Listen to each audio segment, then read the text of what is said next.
What's a like childhood memory of yours that you feel defines who you are and how did you get here? So I grew up in Israel. So a childhood memory that defined me is when I sat in bomb shelters because specifically the thing that saved my life is something called the Iron Dome. And because of that, I got into defense when I came here to the United States. Supposed to be a fighter pilot when I was in Israel. When I came here to the United States, studied at Hopkins, dropped out. My first job out of high school was working on nuclear warheads at the Pentagon. Because I was very interested in defense because of the way I grew up. Yeah.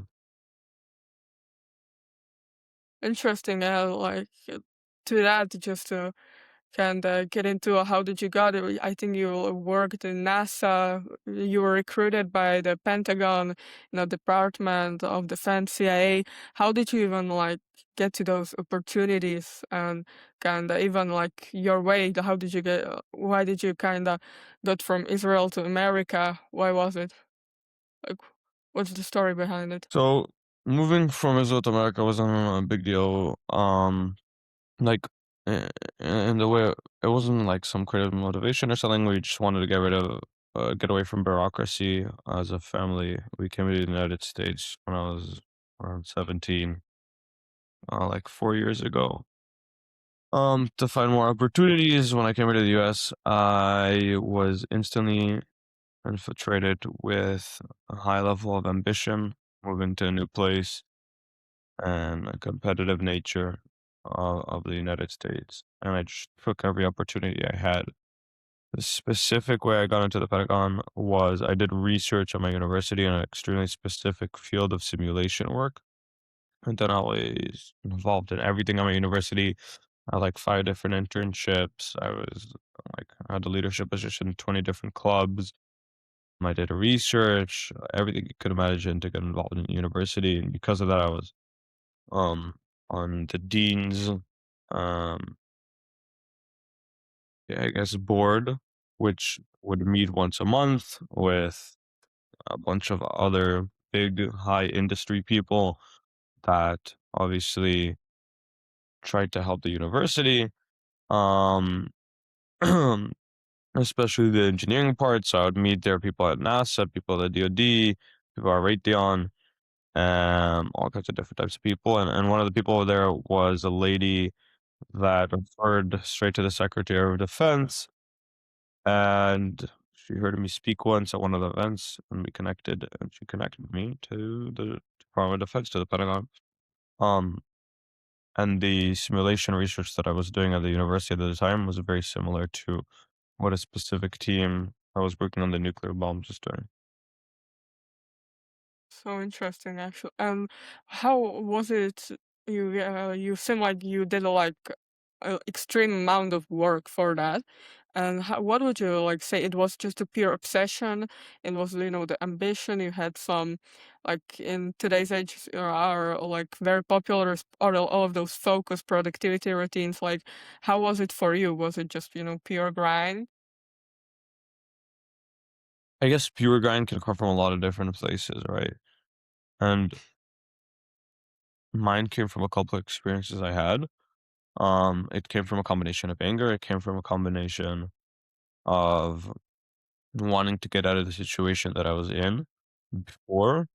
It came even from competitive nature of the United States when I moved here and I understood that I was a nobody. Um, so it came from a lot of different visceral feelings, and those visceral feelings came from different personal experiences that I can't really get into. Um, but I think everybody has an experience that makes them feel a certain way, and you should find a way to channel the specific feelings you get from that situation in a positive light into ambition or into getting into that grind culture because it could go both ways. It could go really badly, and you could channel these feelings into breaking yourself down, or you could channel them into building yourself up. or building the world around you up in any way, shape, or form. Yeah, I think many people think that, anger or these, like, I think they call them toxic fuels are just bad for you and you shouldn't. And, all of your grind should come from this, like, you want to kind of help and save the world and all of that. But I think, like, even when it comes from anger or, like, yes, some of the experiences, I think you can use it for good and you can use it, even for those grind and getting to that grind. So. Yeah, for sure, exactly. You mentioned kinda those competitive kinda like in America, it's really like this competitive environment. I wanted to kinda get into how, you work in CIA, NASA, and, all of those people didn't, like, work at any of those kinda companies, and I wanted to know, like, what's the environment in there? Is it just, like, is it very competitive? Like, what's the kind of work ethic there, or what's just in general, what's the environment and the people around you? Because I think, especially in work and in all of that, I think it's very important who you are surrounded by. And I wanted to know, like, what's it like even there and those environments. Yeah, this is interesting. And all those different environments actually depends on your age, to how ambitious people around you are. The older the people that are around you, the less ambitious they get. And as you come into like a function of the younger the people, the more ambitious they get in those environments. At NASA, the DoD, doesn't matter what. And it's because a lot of these people are veterans and they've been working at these institutions for like probably their whole life. And there's no urgency anymore. They don't even feel like there's any accountability for the things they do, because it doesn't reflect the whole organizations because it's so big. Um, that's I guess internally why I even decided to leave them in the first place because they were too slow. They were not that ambitious. They didn't get anywhere. I think like NASA stagnated in the 60s, 70s after the Apollo program, and they're just playing around with a bunch of BS right now.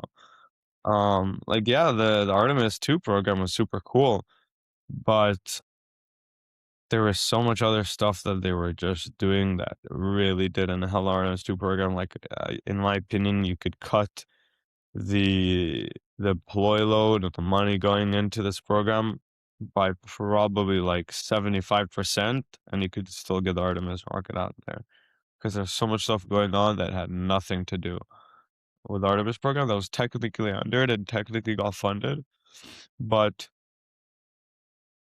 you bring up the idea of being around ambitious people, and I guess every couple months that passed by, I always found myself, or not found myself, but I tried to get in places where people were more and more ambitious because I would always get uncomfortable in the situation that I was in, and I always wanted to move forward in any way, shape, or form.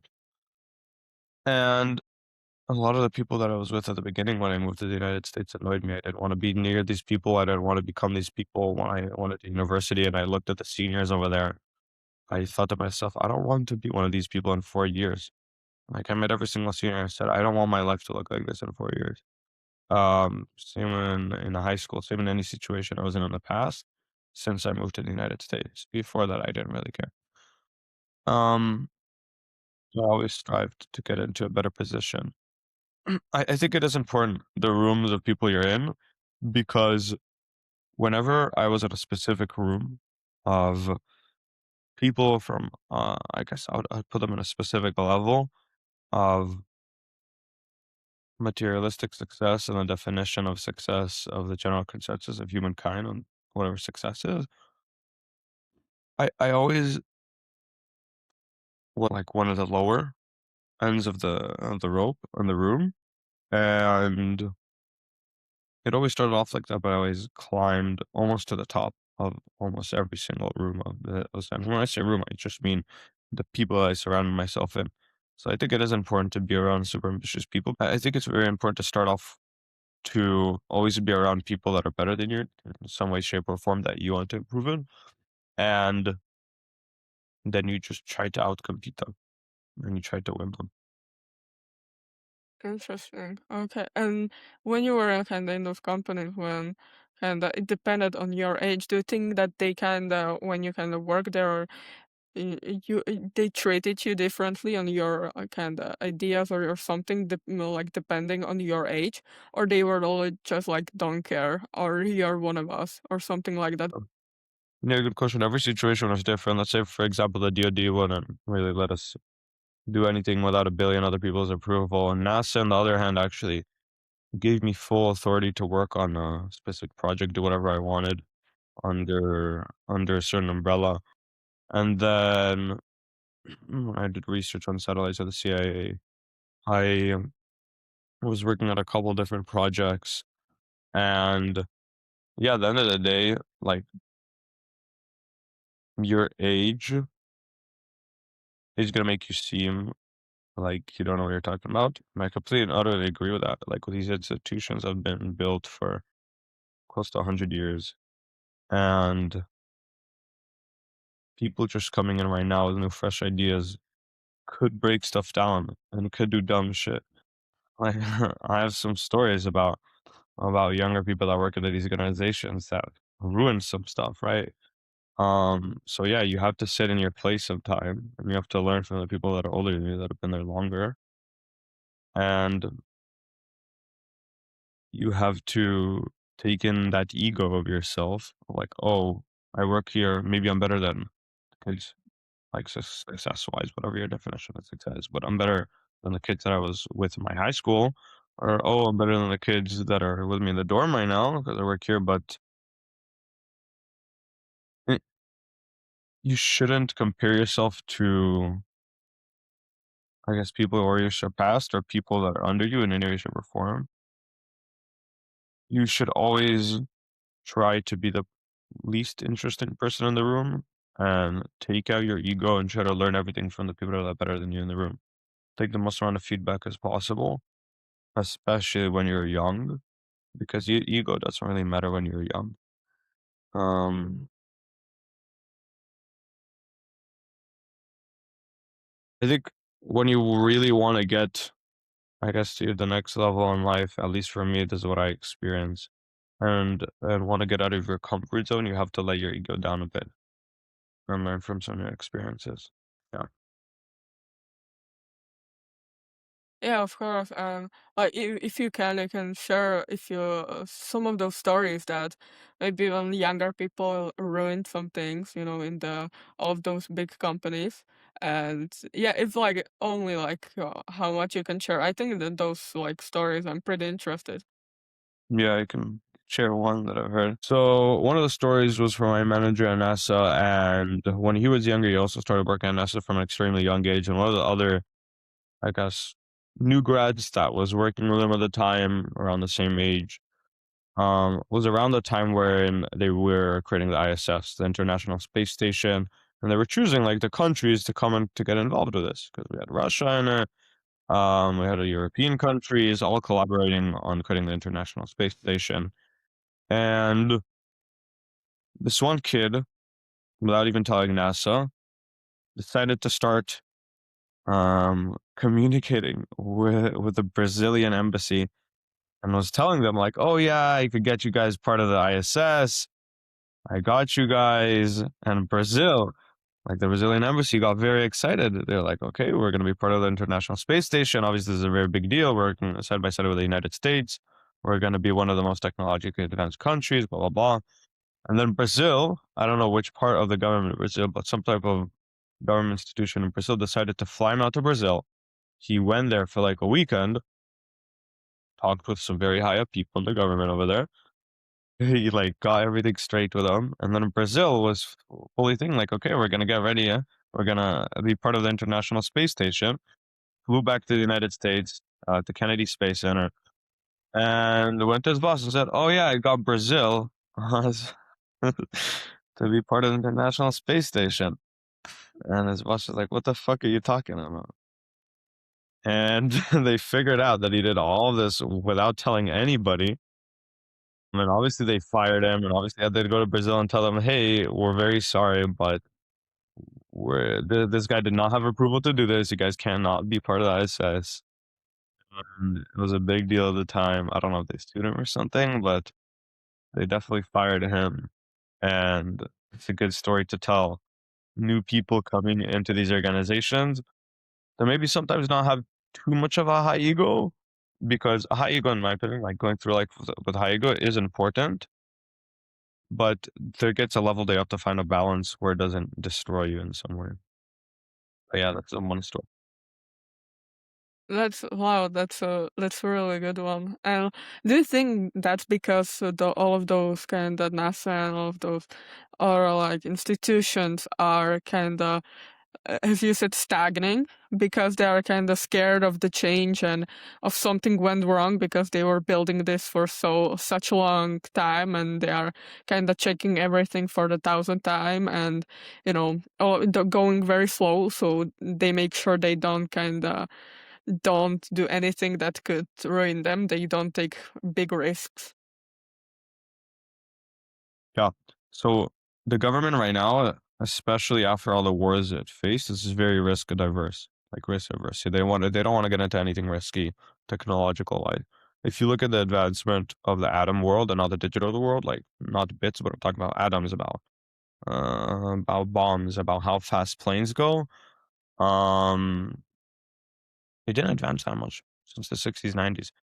Like, yeah, that's cool advancements, but it's nothing too crazy because I think the thing that propelled the fastest amount of advancements in the shortest amount of time was the wars the United States went through. In World War One, they started bringing out planes and then tanks, and then when World War Two happened, um, and then obviously the Cold War. That's why Kennedy even started NASA in the first place to try to get them to the moon, and the CIA and Skunk Works and all these different organizations that created all these really cool things in a very short amount of time because the United States government was willing to put in a lot of money and take a lot of risk with that money because they needed to take that risk. If they didn't take that risk, let's say, for example, to build the Manhattan Project and build a nuclear bomb, who knows if another country would have got the nuclear bomb first, how would uh, post World War II look like, right? And we're lucky that they were, I guess, more risk taking at the time, in my opinion. There's a lot of different factors that could come into why we stagnated in the atom world. It's not the only thing, but I think one of the things is the government is just not in wars right now. It's pretty simple in that way. I guess a couple other ideas that I've heard from people is that there is this mindset throughout people that after the nuclear bomb, they said, "Why are we even building this? Like, this is just a way to kill more people." Um, and they went into the digital world, like all the smartest people that were working on nuclear bombs at the time and the rocket ships, all these different things. Even if you're working on NASA, it's all in parallel field to defense. And all the smartest people came into this culture of we don't want to be working on things that kill people, and they went into the digital world to start building computers and the .com bubble and all those different things. Those are a couple different ideas I've heard in the past, and I guess my biggest opinion is the risk one. Oh, okay. Interesting. And you said like left because they were pretty slow for you, and there wasn't like a lot of kind of ambition and like innovation like in those kind of companies. So, from where do you think your kind of this not but can those this need for speed comes from? You said you're very ambitious and you wanted to be like alongside those ambitious people. That's like when you feel like the best. Like, where do you think that comes from? Well, it comes from a couple of personal experiences that stirred up a lot of different visceral feelings inside of me, if it's anger, motivation, or even like revenge in a way. Um, and I got obsessed with progress. Once I started seeing progress in my life, which I almost never seen it for the first 18 years of my life in any way, I got obsessed with it. And I never want to let go of the gas right now. I have some momentum and I hope I'm never gonna get let go of that momentum anymore. Because I didn't have any momentum in the first 18 years of my life. Interesting. Well, why do you think you didn't have any momentum or progress? Because I didn't care about anything. I was in a constant state of apathy and nothing really mattered to me. maybe it was the environment I was in. Like it's just hard for me to understand the catalyst of why I was in that state. I still don't understand them. Hopefully I'll figure that out in the future because I think this could help other people around me potentially, especially in the country that I came from. But what I do know is a catalyst that got me out of it, which is when I came to the United States. And I think the most important thing, I can name like 20 different things that's changed and why it changed mentally and personal experiences. But to summarize it in one word, I would say it's the competitive nature of the United States. And I didn't have that where I came from. Hmm. Okay. Interesting. Now I kind of would get into like more of like what did you start at after, those after you left kind of CIA, Pentagon, and all of that. Like, what did you do? Cool. So I'll get a move into it. I guess I'll Moment? get background. So I came to the United States.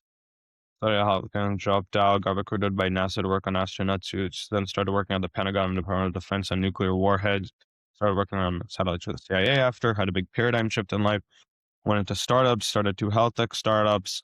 Then after that, became a CTO on a Y Combinator back startup. Um, when I had a disagreement with the founders, didn't see it going anywhere. Started my own thing, got into the hacker house backed by Sam Altman, raised a VC round. And basically, what we're building right now in one sentence is we want to create the data pipeline for super intelligence, but a very embryonic version of that is creating digital twins for companies. Basically, a cloud database that has all the information and all the context of what goes into the company, and you'd be able to connect any AI agent into it to automate any process in the company using that context. And the biggest agent we have right now is go-to-market automation agent. If you want to, you can like share the screen and maybe show people how Geo works and like what is it all about and why should they use it? If you Yeah, could see. yeah, now it's good. Okay, cool. So the product you do is your go-to-market digital twin. Basically, you just paste in your website, and it can instantly automate getting you users. We have about 3,000 companies using the product right now. It understands everything about you, your company, your customer profile from your website, and it instantly ranks the best channels of outreach for you to use. If it's LinkedIn, email, Substack, Twitter, Reddit, Instagram, Facebook, and we're able to connect all of them It's and lagging completely a bit automate all. right now. Don't know what. It choose the best channels of outreach for you. As you can see over here, these are different campaigns I have running. I don't know if you can still see my screen, but and it finds people that Yeah, fit your yeah. ideal customer profile and sends them human sounding personalized messages. All these are different campaigns that I had running for my specific account. That's how we got a lot of the users that we got right now, using these different campaigns. So it's It something gives the like process. yes, it's an agent that kind of takes care of your outreach for all of all of your kind of social media accounts. And how like does it's just replied is post like how is it on what platform? Yeah, so I'll show you, I guess, how it works to answer all those questions. Right now, I just click start a campaign. This is all the information I got about me from my website. You can click next. It ranks all the channels of outreach based on my ideal customer profile. We got email, LinkedIn, Outlook, Twitter, Substack, Instagram, Facebook, Reddit. So for this specific campaign, I can show you guys LinkedIn, for example. We have three different campaigns on LinkedIn. One that sends connection requests to people you're not connected to that fit your ICP. One is a DMs people you're already connected to that you haven't started conversations that fit your ICP, and ones that follows up with conversations you already started on LinkedIn with people that fit your ICP. Now, let's, for example, do direct DM to people I'm already connected to. And I'll click initial message. Flows is basically I'm just talking with an AI agent and he sets everything up for me end to end, which means he'll send the connection request out automatically, and then he's going to send the initial message, and he's going to wait for the person to respond and send a follow-up message and keep talking to them till he gets them to our goal. And we tell him what our goal is. If it's to get on a meeting with the person, if it's just to send our website to the person, get them on a wait list. Great. So I found from the people I'm already connected to, 1,500 people that fit my ideal customer profile. It enriched three of them over here. So we see three of them here. We can click on their LinkedIn to check them out. We can click on the profile to see more information about them. If we like them and we're like, okay, this fits my ICP, we click next. If we want to change anything, we send over here in the chat, for example, make sure they're only United States based, make sure they're only CTOs, whatever. Well, we click next. We're in the personality section. We're going to give the agent that's going to do the outreach a personality right now. And it's going to go on the casual tone right now to begin with, but we can change it if we want. Again, after it's going to just give 3 messages to 3 enriched contacts we got. Obviously, everybody's going to get their own completely personalized message. In the future, we're going to be running 30 messages a day. But right now, it just gives us this as an example. Hey, Rolex, you've been driving sales leadership work. What's your biggest go-to-market challenge? Hey, I've been following your work in revenue and growth. What's one thing you're seeing teams struggle? So just ask them a question, brings up what they're working in. If I want to change anything in the personality, like, hey, make sure you add in my calendar link, and I send it over here. But if I like it, boom, next, launch campaign. That's it.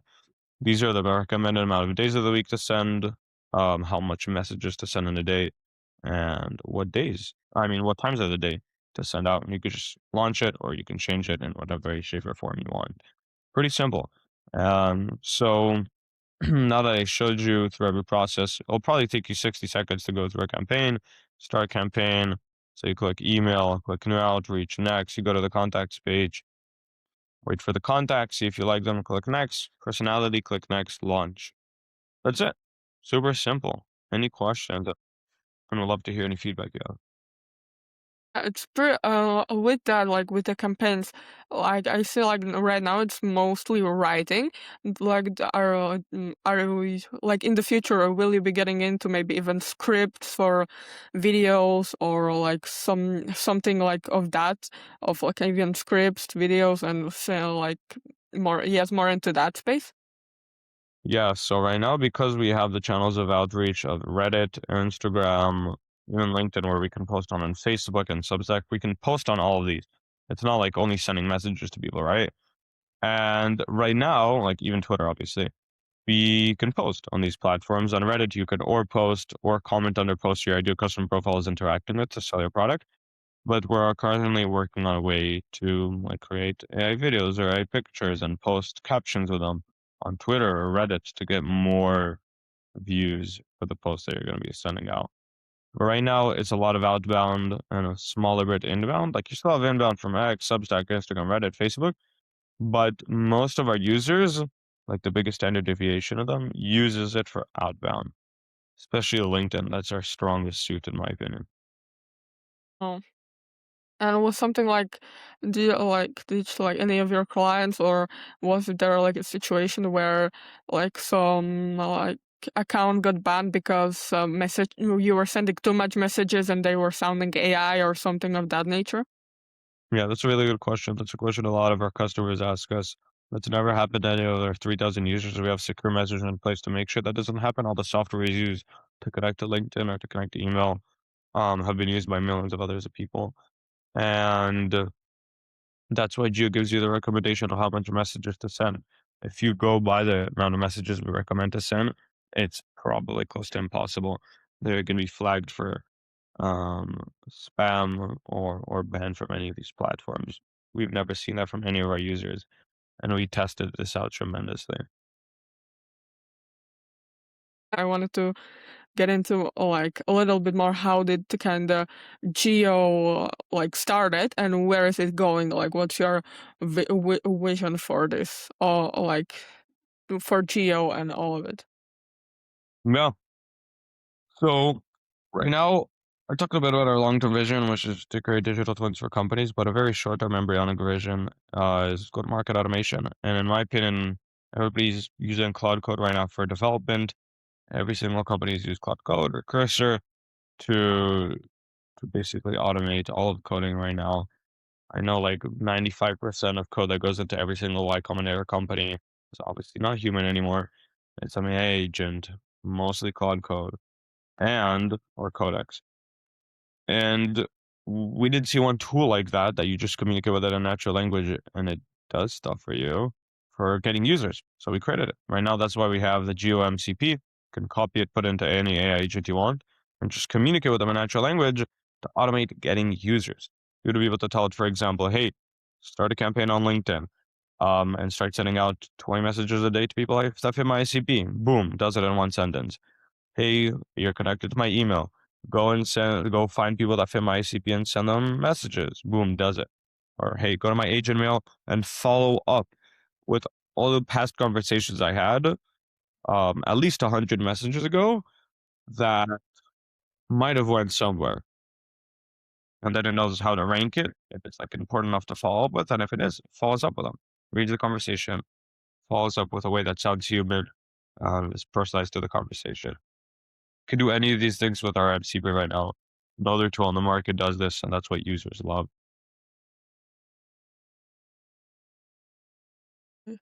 And well, you build, I think, like a lot of startups with residency and all of it. Why did you decided to kind of create like exactly kind of this for a kind of outbound and outreach? Because it was just because you didn't see anything like this before, or is it um, just something you like saw great opportunity in? Yeah, that's a question I get a lot. It all stems from the long-term vision. All my past startups that I started were for the long-term vision of them. Startups in the middle between this and my first startups were for long-term vision. And this stays on the same long-term vision. The long-term vision is to create the data pipeline for super intelligence, which means to take all the high quality data on the planet that lives on planet Earth and pummel it into whatever super intelligence will become. And all these are just different penetration methods capitalistically to get there. My first company was in medtech. It was to capture data for people because I thought, okay, humans are probably the highest data source that lives on the planet. Right now, I pivot into companies because I think, okay, probably companies are the data source that is most dense and high quality data on the planet because the whole internet, as you know, is only 5% of digital data. And the rest of the 95% of digital data on the planet lives locally inside of companies and local machines. So I thought to myself, let's penetrate this data, being able to um, find a useful way to capture this data from a company initially, which was obviously to automate different processes for them, like getting users and so on. And then we build off of that. We go into ecosystems and we start capturing cities and jungles or nature centers and understanding everything that goes on with them. But right now, it all stays in the person's computer because that's the most dense and high quality piece of data and the best way to penetrate a company and to be able to create this data layer above them that understands everything about the context of their company is getting them users. Go to market automation. We understand context about your company, and then we connect an agent to that can automate getting you users, right? And then we're going to bring in more suite of agents in the future to automate all the processes for the company, like software engineering, so we have access to the code base, um, like financials, and all these different processes that go into companies so we can have a fully autonomously run company with humans just dictating the agents what to do. And one of my last questions will be, why did you like? Why are you kind of preparing for this AGI? Because I think there's been a lot of kind of buzzwords about AGI coming. This all of those like scenarios about how we should stop this or kind no, like utopian or dystopian, like how we should stop this, why we should prepare, and all of that. Like, where does kind of this AGI kind of preparation comes from, and why do you think it's important? So inevitably it's going to be coming, even if we're going to stop our work right now, go live in a forest in the middle of nowhere, super intelligence is still going to come, right? Like I'm saying, us as a company personally, if we go do that. So might as well work on something that's not only going to be useful for super intelligence, but it's going to be useful for humans and understands humans clearly. And we want you to be able to understand the context of humans and what goes into a human brain in the best way we can. So super intelligence would also be able to understand human consciousness to the best of its form. And in my opinion, one of the best ways to understand human consciousness or understand what goes on in the human brain is to have a real time function between the outside world and what goes on to a certain person's brain. So you see whatever the materialistic world and the world of atoms outside of your brain goes on and you try to move it in any way, shape, or form because you want to do stuff. You have your own ambitions. Your brain even makes you want to go eat food, or I want to do this right now, or your ego, or your strive for power, and all these different things basically make you move the atom world outside of you. And in my opinion, the best way to understand human nature is to track that function between what goes on to the electrical signals in your brain and what's going on in the atom signals around the person that he was the catalyst of. And we're starting with go to market because every company wants users. And we work with everybody on the team and keep finding that iteration between, okay, this is what we found for you. This is a user found from you. What else do you want in your company? And then they could say, okay, we want more users, we want more this, we want our software to look like that. We want to try to find this new ICP. And from that constant iteration of the outside world is not perfect for what goes on in my brain over here, that always constantly tries to change it. We get to find that function of where's the brain trying to change the outside world. Even by like looking at such a simple thing of how they find users or what type of users they want to find or how they're building their company. And if we understand that full context and data about a human brain, or even a chunk of it, just through that, before we have brain-computer interfaces, I think that's going to be an extremely important data source for whenever super intelligence arises. Really understands humans. So it's something like I think that it's gonna come no matter what. So it's like best for us to prepare and build those data centers so it can understand us the best. And like though this is like geo is kind of what the type of it for businesses that you know for like businesses like most important is kind of getting like out just clients. So you build a system for getting clients, like this data center. If like tell me if I like got it right. Yeah, exactly. Um, it's inevitable that super nudge is going to come. We just got to make sure that it's in the hands of the right people. Yeah, I think that's a good message. And time's up. So I just wanted to thank you and to thank all the viewers for being here. It's been super interesting to talk to you, and like like I hope like all Giada and all of your other startups and companies going to be successful because I think you have a good vision in mind. And I wanted to thank the viewers for watching. Yeah, thank you so much, Katie. Thanks for the opportunity. Um, and good job. Talk soon. Talk soon. Bye bye. Bye.